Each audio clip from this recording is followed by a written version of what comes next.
Another useful trick is the ability to search for a database in our Everything or Discovery search.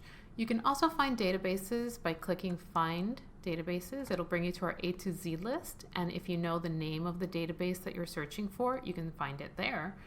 But if you also know the name of the database that you're searching for, you can search for it in our collections. So let's say that I am looking for opposing viewpoints, which is a very popular general database that a lot of courses have their students use.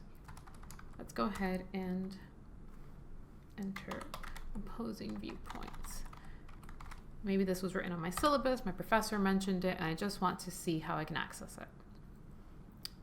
To limit to only databases, I can select resource type, and here we see that databases is a resource type, and that is the database. Scale Opposing Viewpoints in Context is the full name, and you can then access it, same as before.